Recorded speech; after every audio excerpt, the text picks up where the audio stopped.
আসসালামু আলাইকুম।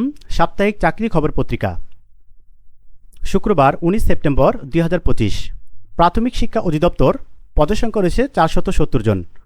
অফিস সহকারী কাম কম্পিউটার মুদ্রাক্ষরিক ২২৪ জন এবং হিসাব সহকারী ২৪৬ জন। আবেদন শেষ তারিখ ১২ অক্টোবর ২০২৫ বিকেল ৫টা এর মধ্যে। ভূমি মন্ত্রণালয় চাকরি, পদসংখ্যা ৩৪ জন। বাংলাদেশ নৌবাহিনী, পদসংখ্যা ৪০০ জন। আপনারা এই চাকরির খবর বিস্তারিত তথ্য জানতে পারবেন আমাদের ওয়েবসাইট ভিজিট করলে। এই পত্রিকাটি সম্পূর্ণ ভালোভাবে দেখতে পারবেন। বিমান বাংলাদেশ এয়ারলাইন্স, পদসংখ্যা ৪৬ জন। আবেদনের শেষ তারিখ ২১ অক্টোবর ২০২৫ বিকেল ৫টা এর মধ্যে। বান্দরবান পার্বত্য জেলা পরিষদ, পদসংখ্যা ৪২ জন। দুর্নীতি দমন কমিশন, পদসংখ্যা ৮৫ জন।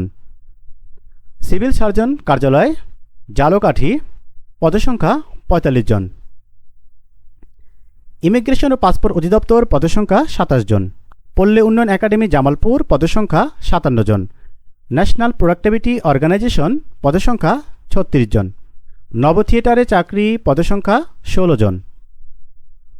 বাংলাদেশ সুপ্রিম কোর্ট, পদসংখ্যা ১০ জন। ডাক, টেলিযোগাযোগ ও তথ্য প্রযুক্তি মন্ত্রণালয়, পদসংখ্যা ৪১ জন। চট্টগ্রাম বন্দর কর্তৃপক্ষ, পদসংখ্যা ১৯ জন। ডাক, টেলিযোগাযোগ ও তথ্য প্রযুক্তি মন্ত্রণালয়। আবেদন শেষ তারিখ ১৪ অক্টোবর ২০২৫ বিকেল ৫টা এর মধ্যে। ইমিগ্রেশন ও পাসপোর্ট অধিদপ্তর, আবেদনের শেষ তারিখ ৫ অক্টোবর ২০২৫ বিকেল ৫টা এর মধ্যে। ঢাকা দক্ষিণ সিটি কর্পোরেশন, পদসংখ্যা ১৮ জন। জেলা প্রশাসক মৌলভীবাজার, পদসংখ্যা ১৪ জন এবং আবেদনের শেষ তারিখ ১৫ অক্টোবর ২০২৫ বিকেল ৫টা এর মধ্যে। জেলা প্রশাসকের কার্যালয় নওগাঁ, পদসংখ্যা ৬৭ জন। ইনভেস্টমেন্ট কর্পোরেশন অব বাংলাদেশ, পদসংখ্যা ৪৭ জন। প্রতিরক্ষা মন্ত্রণালয়ের অধীনে চাকরি, পদসংখ্যা ৬ জন। আবেদনের শেষ তারিখ ৩০ সেপ্টেম্বর ২০২৫ বিকেল ৫টা এর মধ্যে। বাংলাদেশ পরমাণু শক্তি নিয়ন্ত্রণ কর্তৃপক্ষ, পদসংখ্যা ১১ জন। জেলা প্রশাসক নোয়াখালী, পদসংখ্যা ১১ জন। আবেদনের শেষ তারিখ ১৪ অক্টোবর ২০২৫।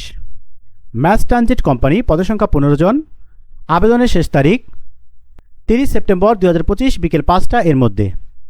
সাপ্তাহিক চাকরি খবর এই পত্রিকাটি বিস্তারিত এবং নিয়মিত জানতে আপনি আমাদের ওয়েবসাইট ভিজিট করতে পারেন। ধন্যবাদ। আসসালামু আলাইকুম। সকলে ভালো থাকেন, আমার জন্য দোয়া করবেন। ফি আমানিল্লাহ।